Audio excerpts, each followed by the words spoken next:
Creemos que solo existe el cielo y la tierra.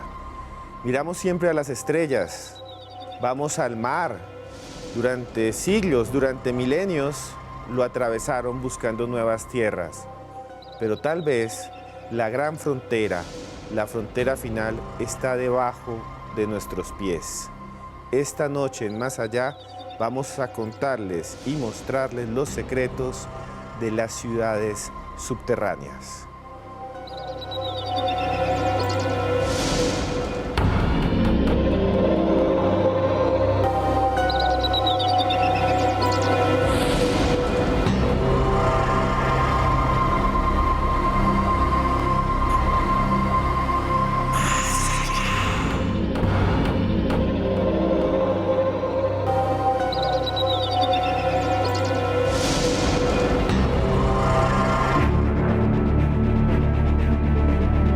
El cielo, la tierra, el océano. Territorios celestes, ansiados por civilizaciones e imperios que buscaban extender la humanidad hasta más allá de los puntos cardinales y las estrellas. Lugares hasta los que hemos llegado mediante complejas sondas espaciales y submarinos sofisticados. Artefactos que nos han llevado a conocer la superficie de planetas lejanos como Marte y las profundidades del mar. Sin embargo, poco sabemos de nuestro propio planeta y de su interior, cuyas características continúan siendo un misterio. ¿Qué arcanos enigmas se ocultan bajo la superficie de nuestro planeta? ¿Qué maravillas se esconden bajo nuestros pies? Acompáñenos esta noche a conocer la ciudad perdida de Derinkuyu, en Turquía, los secretos laberintos del centro de Moscú y una ciudad perdida bajo las calles de la capital de Bulgaria, solo aquí, en Más Allá.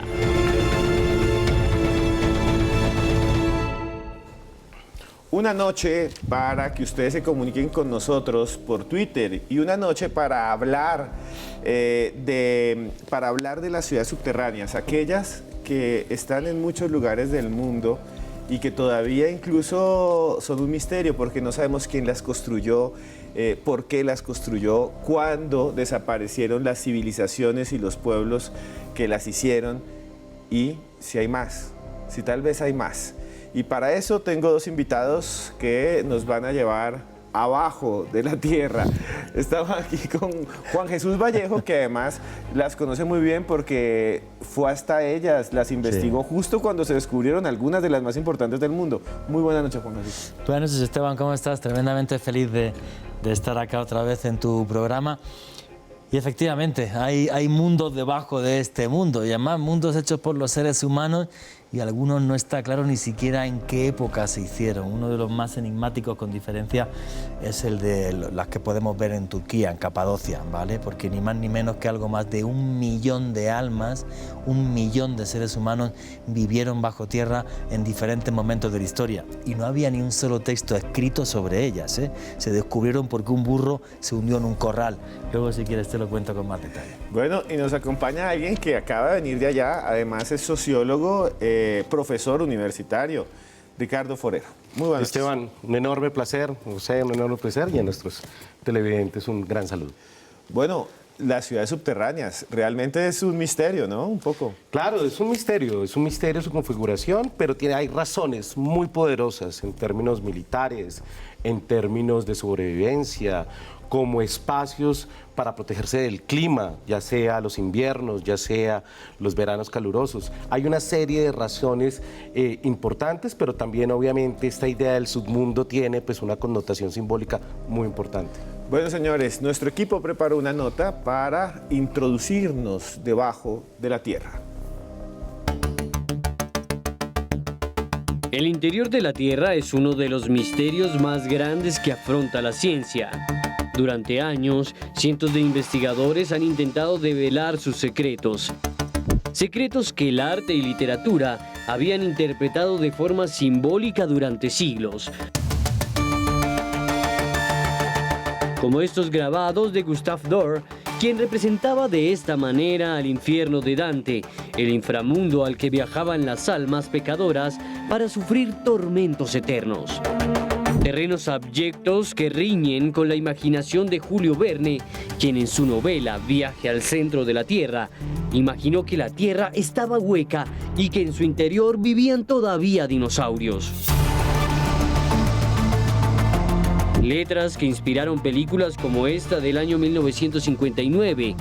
Filmes que inspiraron el sueño de cientos de personas que empezaron a imaginar la posibilidad de que la Tierra estuviera hueca y habitada por civilizaciones perdidas.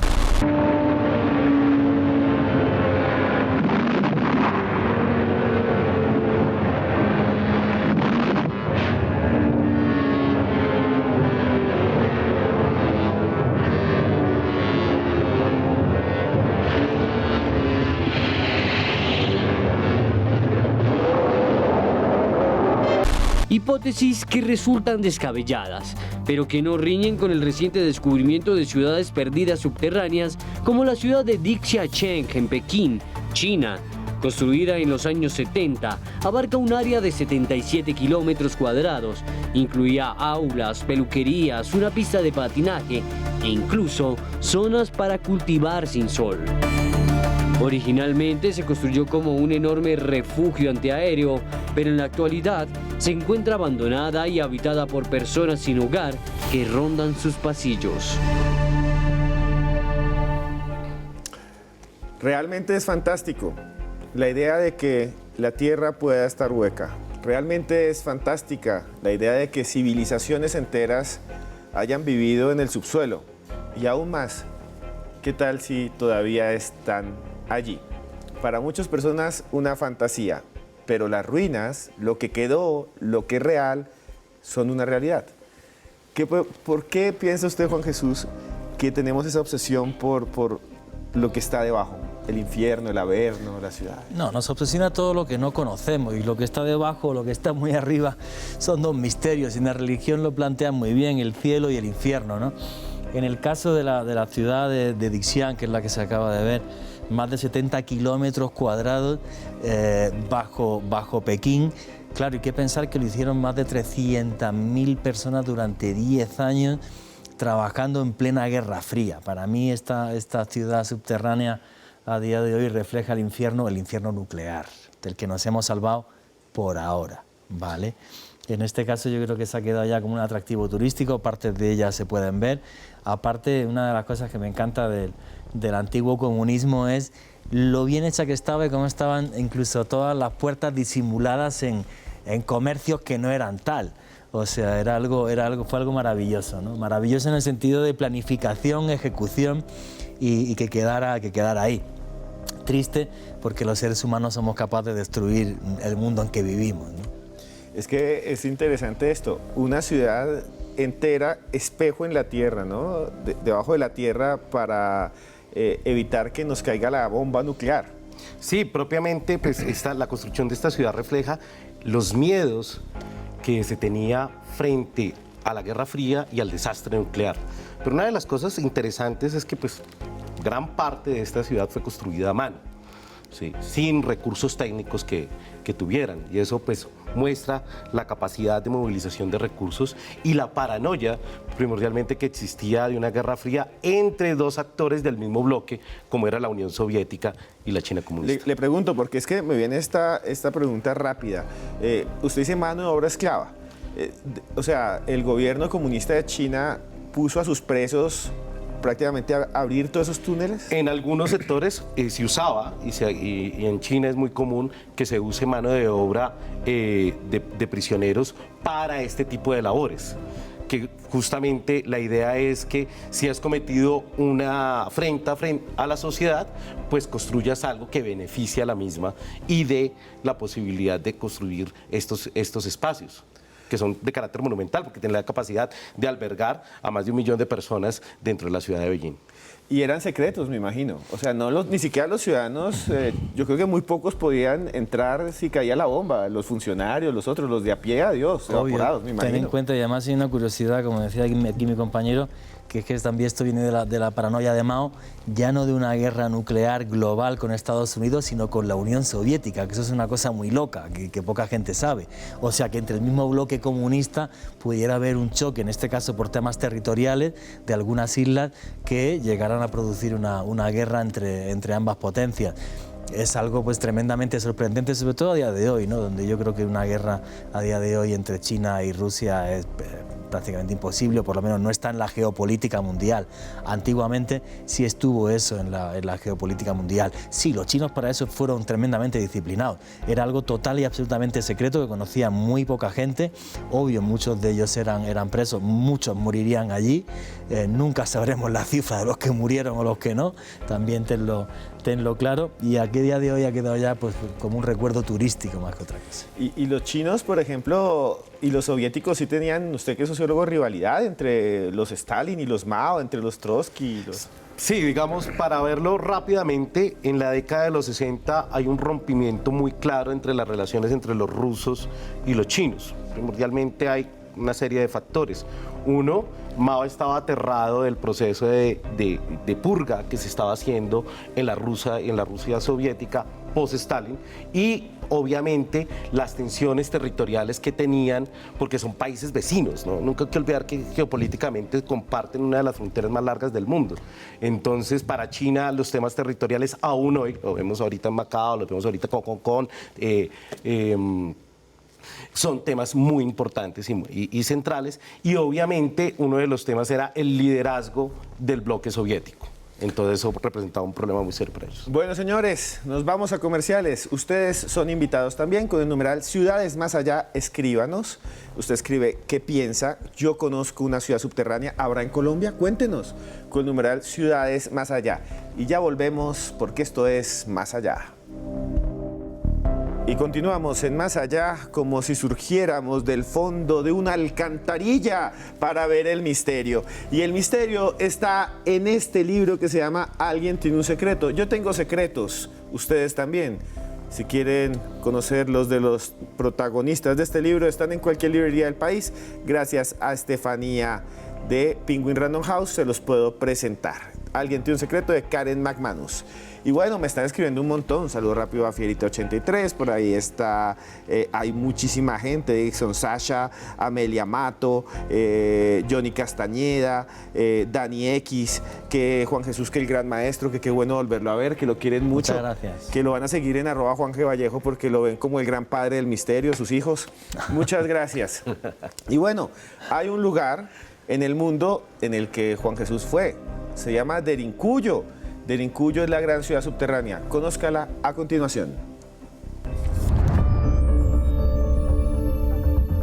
Si hay una ciudad extraña, subterránea y escondida, está aquí, en un lugar llamado Derinkuyo, una ciudad que encierra muchísimos misterios, algunos que todavía siguen siendo un enigma para la ciencia. Por ejemplo, cuántas personas vivían, por qué se fueron, quién construyó esa ciudad. En Más Allá, en este especial de ciudades subterráneas, llegamos hasta aquí para abrir las puertas de Derinkuyo. En 1963, un habitante de Derinkuyu, en la región de Capadocia, Turquía, derribó una pared de su casa-cueva, descubriendo asombrado que detrás de la misma se encontraba una misteriosa habitación que nunca había visto. Esta habitación le llevó a otra y luego a un enorme pasillo que lo internó en el misterio. Por casualidad había descubierto la ciudad subterránea de Derinkuyu, cuya primer nivel pudo ser excavado por los hititas alrededor del año 1400 a.C. Los arqueólogos que comenzaron a estudiar la ciudad subterránea consiguieron llegar a los 40 metros de profundidad, aunque se cree que tiene un fondo de hasta 85 metros. En la actualidad se han descubierto 20 niveles subterráneos. Solo pueden visitarse los 8 niveles superiores. Los demás están parcialmente obstruidos o reservados a los arqueólogos y antropólogos que estudian Derinkuyu. Uno de los detalles más interesantes es que Derinkuyu fue clausurada en la era bizantina, en la cual se agregaron puertas de piedra para cerrarla desde dentro. e impedir el acceso exterior. Sorprendentemente, gracias a sus fuentes y depósitos internos de comida, la ciudad podía acomodar a 3.000 personas, pero si una crisis se desataba en el exterior, se cree que podría llegar a ser ocupada por 50.000. ¿Quiénes vivían en Derinkuyu? ¿Por qué desaparecieron? Preguntas que analizamos aquí, en Más Allá. Bueno, señores, si alguien sabe de Derinkuyu y por eso voy a hablar rápido, es Juan Jesús Vallejo. Cuéntenos, por favor. Yo he estado como 3 veces en Derinkuyu, en Caimakli, también filmando y trabajando allá. Y yo tuve la suerte de estar un día en Derinkuyu con Ömer Demir, que es el que la descubrió, ¿vale? Entonces, la historia es muy curiosa. Primero porque Derinkuyu significa en turco pozo profundo, pero no se sabía por qué lo del pozo profundo ni tenía más historia. Entonces, de repente, un día un vecino pues se le rompió un trozo de un corral, que al parecer porque el burro se le puso allí un poco respingón y no sé qué es lo que hizo, y llamaron a Ömer Demir porque era el único del pueblo que alguna vez en su vida había bajado por cuerdas por una cueva, que había hecho algo de espeleología. Entonces, Ömer bajó y empezó a ver habitaciones y habitaciones, entonces pues llamó al gobierno diciendo, oígame usted, que aquí hay una cosa que no sabemos qué es, pero que esto es muy raro. Y entonces ya pues empezaron a llegar arqueólogos. Esto fue en 1963, para ser exacto. Porque el tema es el siguiente, es que no hay textos escritos que hablen de las ciudades. Que esto es la primera. Hay más de 200 descubiertas. Abiertas al público hay algo más de 30. No se ha excavado prácticamente ninguna. Derinkuyu es la que más investigada está, pero claro, el tema arqueológico, tú sabes de eso mucho más que yo, que eso es un platal, porque ponte a desenterrar y a abrir túneles y túneles y túneles y túneles. Una de las cosas que sorprende, sobre todo hablando con Ömer aquel día, es cómo la gente de la zona no sabía que las ciudades estaban ahí, y es porque los respiraderos están camuflados. No se nota que hay respiraderos, claro. Ni la gente que había ahí, que ha vivido ahí toda la vida, porque Ömer es toda la vida de ahí, ni su papá, ni su abuelo, ni nadie nunca le habló de nada de eso. Los respiraderos están camuflados, entonces no se ve absolutamente nada. Una vez que aparece Derinkuyu, esto fue muy curioso, porque al principio había unas polémicas en arqueología tremendas, y las primeras teorías e hipótesis, que a mí me parecían absurdas, eran que Derinkuyu, Caimakli, todas las ciudades, se habían hecho en época de persecución musulmana a los últimos cristianos de la zona, en la Edad Media, cosa que luego se demostró que era falsísima, pero porque en los años finales de los 80, primeros de los 90, creo que fue ya, cuando en una de las ciudades se encontraron objetos hititas. Y es cuando la datación cambia radical a hace mínimo 4.000 años. Pero eso pues pasó de un día para otro, ¿eh? Yo recuerdo, fue más tarde, mediados de los 90, yo estaba ya creo que ya iba a irme a vivir a Madrid, cuando fue el bombazo a nivel arqueológico, en el sentido de decir, no, han aparecido objetos hititas, esto de medieval no tiene absolutamente nada. Entonces hemos ido avanzando en la investigación a la vez que se han ido avanzando las excavaciones arqueológicas, pero no sabemos nada. Una de las cosas fascinantes, 20 niveles en Derinkuyu, ¿vale? Que es la que más investigada está, que no significa que sea la más grande, ¿eh? Cuidado con esto. De nivel a nivel hay unas piedras cilíndricas enormes para poder moverlas y atascar de nivel a nivel. Y al final del todo, un túnel de 8 kilómetros que la comunica con Caimakli. O sea, tú podías escapar de Derinkuyu a Caimakli a 8 kilómetros sin que te pillaran. Una de las cosas que más me sorprendía cuando yo estaba allí con Ömer Demir. ¿Quién ideó y quién planificó la construcción de esta ciudad sabiendo que por debajo pasaba un río subterráneo y haciendo un pozo que conecte con el río?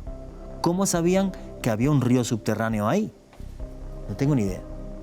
Y los arqueólogos, para ellos también es un dato tremendo. Ese pozo, ya pasó. Ahí sí, o sea, hay un momento que tú ves y es un río subterráneo, con lo cual tú tienes agua fresca y puedes aguantar ahí, si tienes comida, años, ¿vale?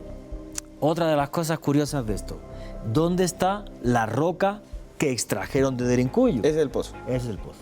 ¿Dónde está la roca que extrajeron de Derinkuyu? Porque son... Los residuos. Los sacaban residuos. la piedra, ¿dónde quedó? Tampoco están. ¿No está? No están. No sé dónde están. Te multiplica eso por 200 enigmas que haya descubiertos hasta ahora, 200 ciudades, que es posible que haya más. Señor, usted que estuvo también en Capadocia y conoció parte de estas construcciones y es sociólogo, ¿qué piensa, desde su opinión, que hace que las personas construyan esto debajo de la tierra? No, en Derinkuyu pues obviamente sí hay una racionalidad y una intencionalidad en la construcción de estas ciudades.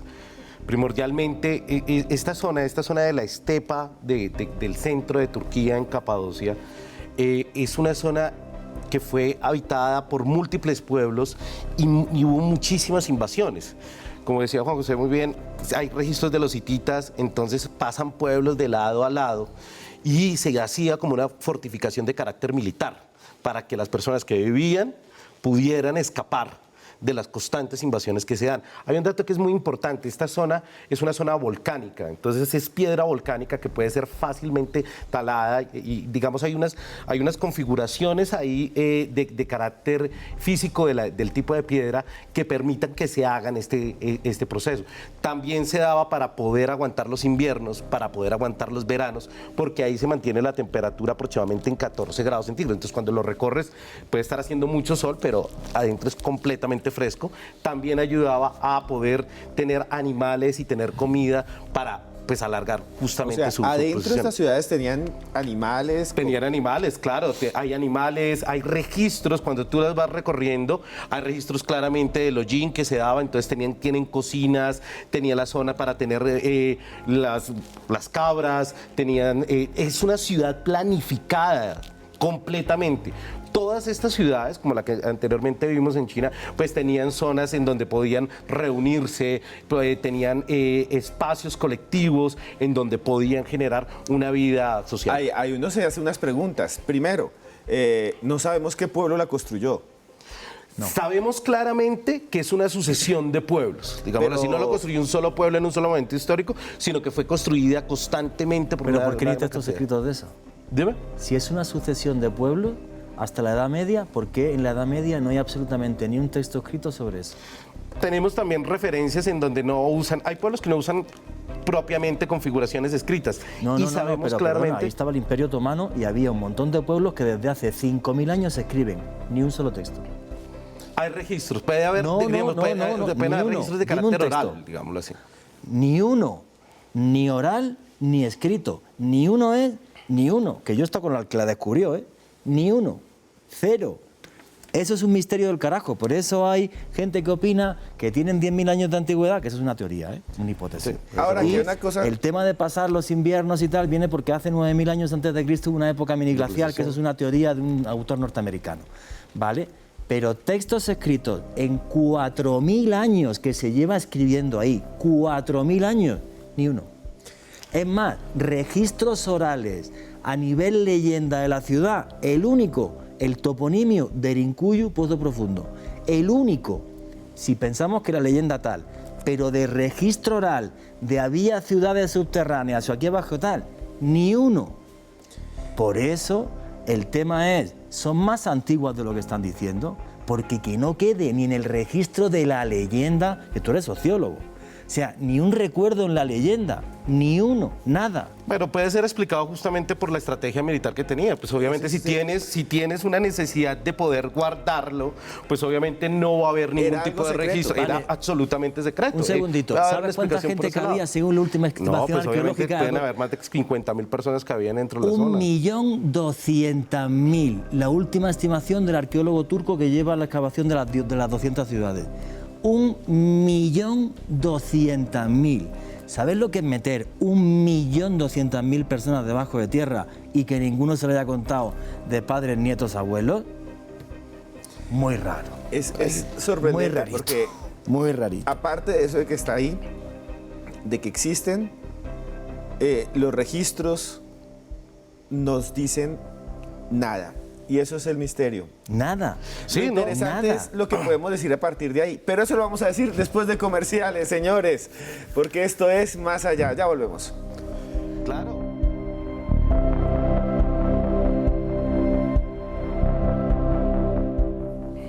Continuamos en Más Allá, aquí en Red Más, gracias a ustedes. Y ustedes con el numeral de hoy, que es Ciudades Más Allá, nos están contando cosas impresionantes de aquí mismo de Colombia. Yo les quería decir que si tienen algún tema nos pueden escribir al Instagram @cruzescribiente o al Twitter @cruzescribiente. Hablamos de Erincuyo, pero tenemos que viajar a otro lugar. En Rusia parece que hay un secreto debajo del subsuelo. Hay muchos youtubers que hablan de él, gente que se mete allá, en el metro de Moscú. Y observen lo que encontramos, porque fuimos hasta allá. Atrás mío está un plano del metro de Moscú. Es realmente impresionante porque es casi una ciudad subterránea. Y en este especial de ciudades subterráneas vamos a descender a buscar el mito de los antiguos búnker que tenía Stalin, que tenía Lenin, que tenían todos los secretarios del Partido Comunista. Y también vamos a buscar esa famosa línea perdida de Moscú, la línea perdida del metro que dicen que llevaba a un lugar completamente secreto. El metro de Moscú es el más elegante del mundo, pero también uno de los más enigmáticos. Cada estación dista de la otra unos 1.8 kilómetros y la más subterránea se asienta a 84 metros de profundidad. Cada tren recorre unos 548.7 kilómetros diarios a una velocidad de 41,62 kilómetros por hora. Y el 99,98% de ellos cumple con el horario programado. Se dice que el sistema de túneles oculta una línea paralela que comenzó a construirse en tiempos de Joseph Stalin y que habría sido concluida en los años 80 con el nombre de Secreto D6. Aunque el gobierno ha negado su existencia, en Más Allá viajamos hasta Moscú y recorrimos los antiguos búnkers de la Unión Soviética. Cuando la Unión Soviética construyó este metro, lo hizo pensando en mostrar todo su esplendor. Por eso las paredes están llenas de dibujos, imágenes alusivas a Lenin, a Stalin, a todos ellos. Realmente para muchos el metro más importante de toda la historia. Continuamos buscando el misterio. Este, señores, es un lugar, es un búnker abajo, 60 metros de Moscú, y hoy en día todavía se usan. Esto es un salón de fumar y la gente viene a fumar shisha, que es una pipa árabe. Miren cómo ha transformado el lugar y ahora es un lugar de lujo. ¿Qué otros misterios guardará el metro de Moscú? Solo el tiempo nos dará la respuesta. Bueno, lo que sí tengo que decir es que es impresionante. Joseph Stalin, fue el que dijo: ese metro que vamos a construir aquí es para los obreros. Y este es un gobierno de los obreros, el comunismo. Entonces tiene que ser el palacio de los obreros y por eso es el más lujoso del mundo. Y hay un metro paralelo, todos dicen, que todavía es secreto y que guarda un montón de mitos y de misterios. Algunos dicen que están en ruinas, otros dicen que son búnkers que todavía están listos para recibir gran parte de la población por si cae la bomba. Señor Forero, Stalin, este personaje es muy importante, pero también transforma el mundo, ¿no? Y es el que crea esta ciudad subterránea debajo de Moscú. Uno de los momentos más importantes del siglo XX, sin lugar a dudas, fue la Revolución Rusa. La Revolución Rusa fue un punto central de los cambios geopolíticos en toda nuestra historia, incluyendo obviamente la historia colombiana, con ese tema. Necesitaba un símbolo claro de que era el gobierno del proletariado y digamos todo el discurso ideológico que se daba. Hay un marco que nos impacta mucho a los bogotanos y es que los primeros metros son de finales del siglo XIX, de 1863, 1870. Inglaterra, ¿no? Inglaterra, entonces está el metro de Londres, está el metro de Nueva York, el metro de Estambul y demás. Y Stalin quería construir no un metro, quería construir el metro, el palacio de los trabajadores, que fuera público, que fuera general y que fuera una alegoría a la Revolución Rusa y a la URSS. Y por eso construye un palacio en donde se ven todas las imágenes pues, que exaltan a Lenin, que exaltan la revolución, que también es un palacio que muestra claramente cómo la URSS le gana a la Alemania nazi, como un símbolo claro de la fortaleza y la independencia del pueblo, y eso pues, va mostrando toda la capacidad de este imperio. Juan Jesús, pero al margen de construye toda una ciudadela subterránea paranoica, porque parece que el tipo era un paranoico, eso lo explican a uno los rusos, borracho y paranoico. Y que construye una red impresionante de metros solo para los funcionarios y solo para que sobrevivieran en caso de que les cayeran ataques nucleares. Bueno, yo creo que en ese sentido ya más que paranoia era la locura mundial ante una tercera guerra mundial. Y ten en cuenta que es que estuvimos muy cerca, varias veces, sobre todo la crisis de los misiles con Khrushchev fue la que estuvimos más cerca, la crisis de los misiles cubanos. Entonces, vamos a ver, que haya una red, la D6, que por cierto, la dirección del metro de Moscú ni afirma ni desmiente, simplemente cuando le pregunta es, yo no lo sé, en el sentido de que se pudiera escapar desde el Kremlin a través de una línea subterránea que estaba hecha paralela o muy cerca a la red de metro, no es ninguna locura en absoluto. Es más, yo no creo incluso ni siquiera que la red de 6 diera para que estuvieran abajo millones de personas o cientos de miles, ni nada de eso. Era simplemente una red de escape y una red que podría utilizar el KGB. Ten en cuenta que una de las cosas que tuvo el comunismo desde que se crea, sobre todo desde Lenin, que es el padre de un comunismo funcional, tal y como lo conocimos durante muchísimas décadas, es el tremendo poder que se le daba a los servicios secretos. En concreto, la Unión Soviética fue al KGB. Entonces, que el KGB tuviera ahí una red de túneles dispuesta para poder escapar y para poder hacer otro tipo de actividades que nunca sabremos cuáles fueron, me parece bastante sensato. Bueno, el presidente ruso es espía de la KGB. Bueno, era el coronel que mandaba al KGB en la antigua República Democrática Alemana, efectivamente. Y hoy día tenemos la FSB, que tampoco es moco de pavo, ¿vale? Que esto sí es muy demente, porque cuando le han preguntado al gobierno de Rusia si existe tal red de metro, se quedan en silencio, como decía Juan Sí, Jesús. no dicen ni afirma no dicen ni ni sí ni no. Nada. ¿Ustedes creen que Putin puede tener eso como una reserva por si pasa algo? ¿Puede utilizar todavía o es algo arcaico y tendrá algo mejor? Pero debe tener un búnker, ¿no? Sí, Debe yo creo tener que algo. sí, yo creo que en general, digamos, las tensiones geopolíticas que se presentaron en la Guerra Fría, no hacían nada descabellado tenerlo. Los Estados Unidos aún sigue usando sus esquemas de búnker que usaron desde la Guerra Fría. Entonces es muy probable que ya pueda ser algún tipo de invasión o puede ser algún tipo de virus que hay en el mundo. Bueno, digamos, amenazas a la seguridad nacional se presentan desde múltiples factores y no es nada descabellado que se siga usando esa estructura. Para que el búnker de Washington, por ejemplo, ya es hasta visitable, ¿vale? O sea, que se quedan obsoletos con el tiempo y yo creo que obvio, que el búnker de Washington sea visitable no significa que a día de hoy no tengan búnker, claro. Pero yo creo que los tienen ya en otro sitio, modernos, nuevos, y los rusos no se van a quedar atrás. Porque hay una cosa de lo que podríamos hacer un programa. Increíblemente, desde hace pocos años atrás para acá, otra vez se ha disparado una guerra fría, o sea, otra vez se están creando más armas nucleares más potentes, y esto es un no parar, o sea, nos hemos metido en otra especie de guerra geoestratégica, donde los bandos ya además cada vez están menos claros, porque antes los bandos estaban como muy claros, ahora no, pero hay un montón de países armados hasta los dientes. Y además otra vez Rusia gastando una millonada, en concreto, por ejemplo, en los nuevos misiles, en los Satan 2 y el Satan 3, que ya no tienen capacidad para destruir una ciudad.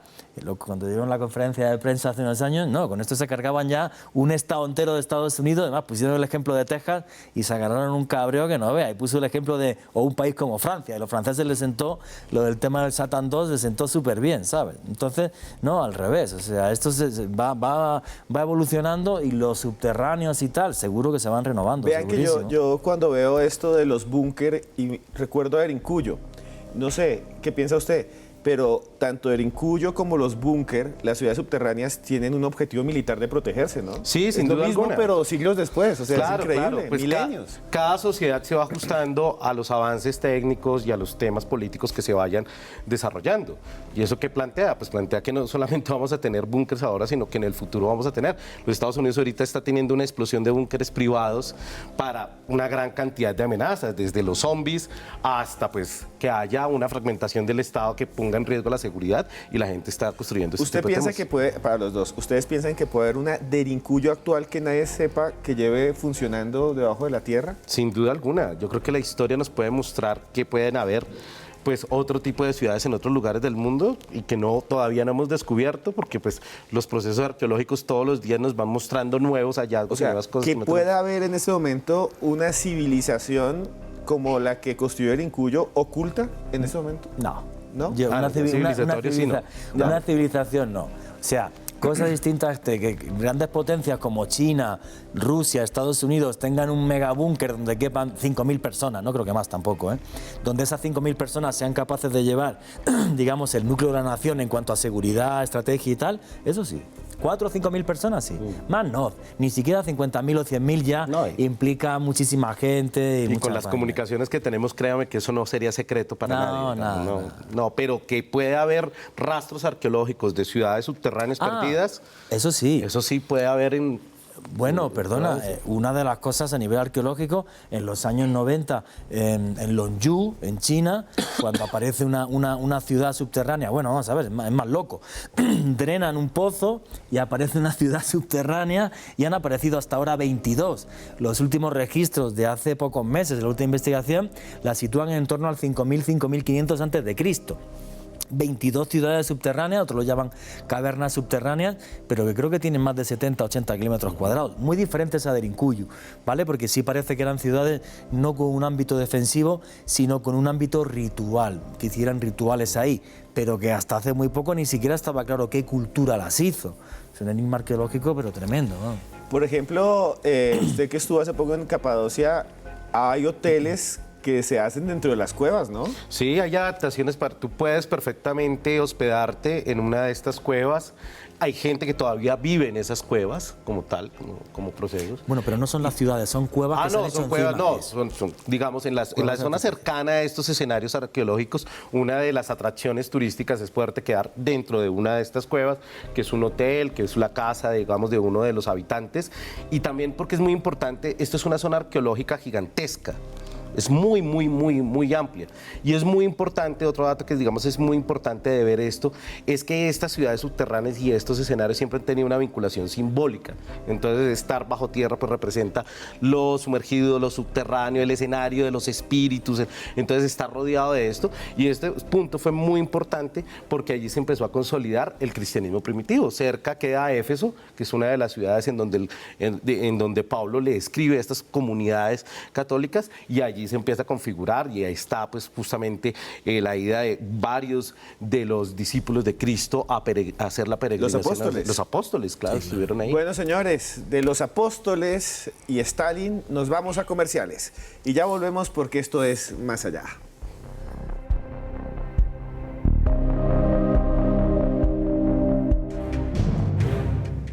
Continuamos en Más Allá en esta noche en la que vamos al inframundo con ustedes y pueden decirnos lo que piensan. Estaba mirando, mientras estaban comerciales, que muchos nos escriben con el numeral Ciudades Más Allá y nos colocan fotos, que increíble, que saludos a Juan Jesús, que Ricardo, que cómo sabe esta gente.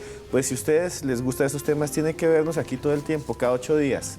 Y así seguimos existiendo. Pero fuimos también a Bulgaria, un país que está muy lejos de nosotros. Y debajo de la capital, que se llama Sofía, hay una ciudad enterrada. Se llamaba Sérdica y esta es su historia. En Más Allá viajamos a Bulgaria, hasta la ciudad perdida de Sérdica. Esta es la calle principal, la vía principal de la antigua ciudad de Sardia. Hoy en día está en un subterráneo y esta es la antigua muralla, la puerta que daba acceso a la ciudad. La antigua ciudad romana de Sérdica se encuentra bajo el centro de Sofía, la capital de Bulgaria, y fue descubierta durante la construcción del metro de la ciudad. Ruinas en la mitad de un metro, ruinas que nos hablan de una ciudad perdida de los romanos, Roma. Un imperio que surgió simplemente de una ciudad, se expandió por toda Europa, creando una red cultural y de caminos que nos deja nuestro propio idioma. El español desciende del latín.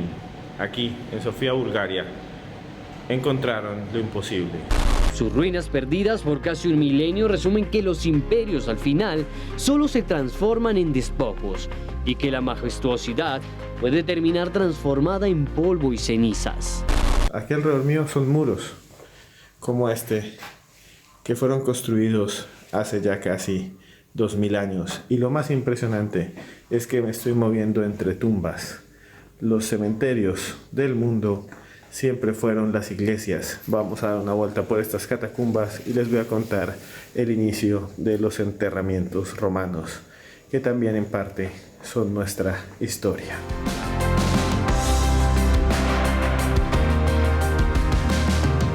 Esto que ven aquí es una tumba del siglo IV, es hecha en piedra y está destinada para que el cuerpo estuviera en la mitad. Se le llama sarcófago, que significa caja que come carne, porque cuando se dejaba un cuerpo allí solo encontraban polvo. Para los antiguos, la caja, la piedra, se había comido la carne.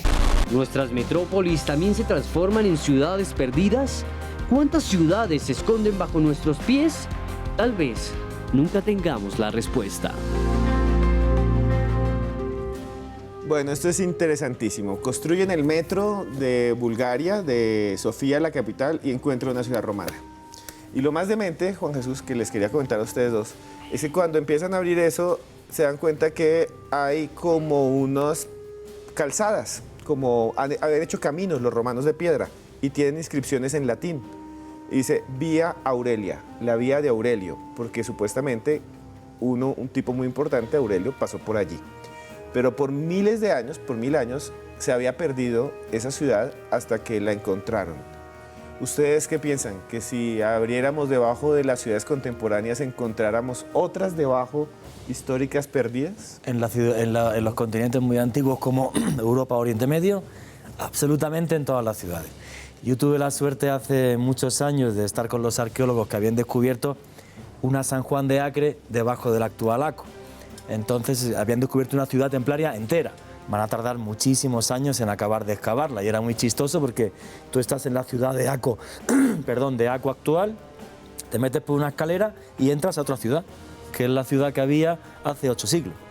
Entonces caminas por allí, ves los templos, las iglesias, las calles, absolutamente todo. Me acuerdo que me llevaron incluso a los baños, estoy viendo los váteres de hace 800 años y es súper chistoso. Sí, claro, debajo de una ciudad y otra. Y la más alucinante de todas las que yo visité, Jerusalén. Esas debajo de Jerusalén hay como 2 o 3 Jerusalén. Claro, o sea, cuando llegaba una civilización destrozaba lo que había y encima hacía otra ciudad y encima nacía luego otra ciudad. Entonces podríamos decir que debajo de las capitales o ciudades antiguas del mundo, señor sociólogo, están ocultas las ciudades del pasado. Sí, efectivamente, son ciudades que son como una especie de capas de una cebolla, que se van edificando unas sobre otras, contando nuevas historias y nuevos procesos, sin que haya registros escritos, sin que haya, digamos, en términos de la cultura escrita es algo reciente en la historia de la humanidad. Entonces, no necesariamente tenemos registros. Por ejemplo, en el caso de Estambul, la cisterna, la Basílica Cisterna, fue descubierta hace menos de 50 años. Y es uno de los pueblos más enormes y gigantescos y no había registro en plena capital, Constantinopla. Entonces, estas ciudades tienen esos elementos, no solamente en eso, también tenemos pues nuestras ciudades tales como Ciudad de México, en donde encuentras capas y capas y capas justamente de nuevas ciudades. Eso es lo que iba a preguntar. En Colombia yo creo que no tendríamos esto, ¿no? Hombre, o no lo sabemos. Vamos a ver, es que Bogotá tiene 200 años, entonces sí, no creo... O 500, no, perdón. 200. Sí, o sea, como ciudad sí, sí tal, o sea, no sé cuánto, pero como urbe así, muy poquito, pienso yo. Ciudad grande. 200, 300, no lo sé, la verdad. Pero claro, aquí en esta llanura no sé si ha habido una gran civilización antes que además construyera en piedra de forma que quedara algo, porque si construyes en adobe y construyes con madera, se va. Es lo que pasa cuando te vas a investigar, por ejemplo, la cultura vikinga. Pues muy bonito que estás en Noruega y tal, pero no ves nada. Ves una reconstrucción a día de hoy de lo que era una casa vikinga, pero las casas vikingas no quedan nada porque eran madera y paja. Entonces, sí, las grandes ciudades vikingas...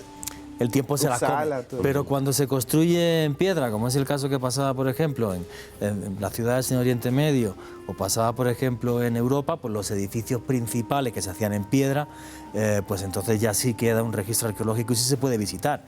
pero que tú te vas a ciudades a día de hoy como París y tienes las visitas a las catacumbas de París y ves el París de antes, o te vas a Edimburgo y tienes un Edimburgo subterráneo que es visitable, o sea, es que son incluso visitables y un atractivo turístico en muchos sitios, sí, claro. En este caso ya no es algo militar, sino es como el paso del tiempo. Sí, lo que pasa es que aquí hay una serie de elementos. Por ejemplo, gran parte de las civilizaciones, la civilización romana, se basaba en construir ciudades. ¿Por qué? Porque las ciudades significaban también centros de distribución, de comercio, fuertes militares, administrativos, religiosos. Entonces la gente va viviendo en ellas digamos, prolongadamente. Jerusalén tiene, pues, Belén es uno de los asentamientos humanos urbanos más largos de la historia, también por una serie de connotaciones y demás.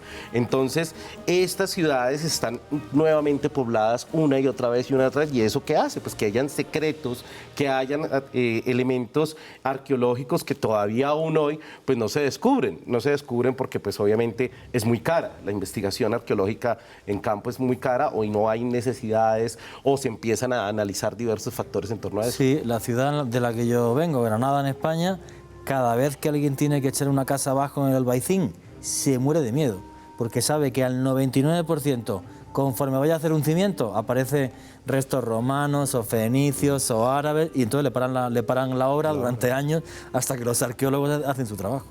¿Podrían haber enterrados debajo de esas ciudades las respuestas a grandes enigmas del mundo, en Jerusalén, por ejemplo? En Jerusalén sí, porque por ejemplo hay objetos de un tremendo valor religioso, como es el Arca de la Alianza, la Menorá o la Mesa de Salomón, que no está claro dónde están, o si se escondieron debajo en la ciudad subterránea cuando la ciudad se destruyó en el siglo VI a.C. y luego posteriormente por los romanos. O sea, esos grandes objetos que a día de hoy serían veneración para el pueblo judío, incluso para el pueblo cristiano, pueden estar debajo de Jerusalén, sí, claro. Y tenemos entonces que ahí, por ejemplo en Jerusalén, podríamos tener los clavos de Cristo, la famosa corona de espinas. Sí, pero los clavos de Cristo serían mucho más difíciles de encontrar, o el madero de Cristo y demás, porque ten en cuenta que cuando a Jesucristo lo crucifican, se estipula que no había más de 1000 cristianos, mientras que el pueblo judío sí que seguía y dominaba Israel, y cuando cae ante Nabucodonosor y cuando cae ante el general Tito, pues que miles y miles de personas dijeran, oye, esto lo escondemos aquí abajo y tal, mientras que cuando la época cristiana, pues muy complicado. Por eso también se encuentran muchas cosas sin tocar, tesoros todavía escondidos en tumbas, porque enterrarlos era como esconderlo como las ciudades de Turquía, al máximo.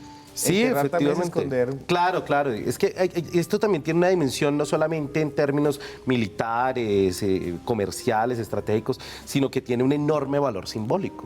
Es que el elemento simbólico y el elemento religioso de las ciudades subterráneas es muy fuerte. Se entierran a los muertos, el submundo, el mundo de los espíritus, dependiendo de cada una de las tradiciones que tengan. En la tradición cristiana, por ejemplo, se entierran y no se creman porque se está esperando la venida de Cristo para la resurrección. Entonces, cada una de estas culturas va teniendo una configuración distinta y el elemento religioso está muy presente en cada una de ellas. ¿Cuántos siglos se lleva guaqueando Colombia y cuántos siglos faltan por guaquear?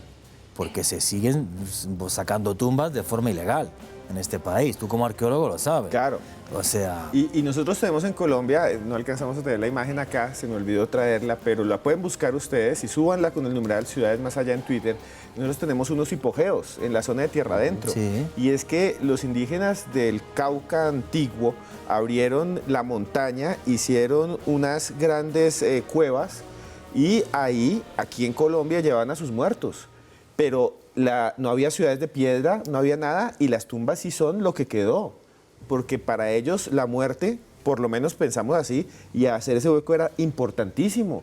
Porque imagínense usted una época en la que no había la misma comida de ahora, nuestro estilo de vida, invirtieran todo ese tiempo y trabajo y organización en hacer esas tumbas subterráneas, que se cree puede haber muchas más en nuestro país y no se han descubierto. Bueno, muchas gracias, señor. Esteban, un placer y un placer dialogar con estos temas. Señor Juan Jesús, gracias. Muchísimas gracias a los que queréis seguirme en redes sociales y ver fotos de ese tipo de ciudades y de cosas por el mundo. Mi Twitter es @JuanGVallejo, Juan J. de Vallejo, y en Instagram, Juan Jesús Vallejo. Y muchas gracias a ustedes por estar aquí en Más Allá. Nos vemos en 8 días y recuerden que por más lejos que andemos, siempre habrá un más allá. ¡Nos vemos!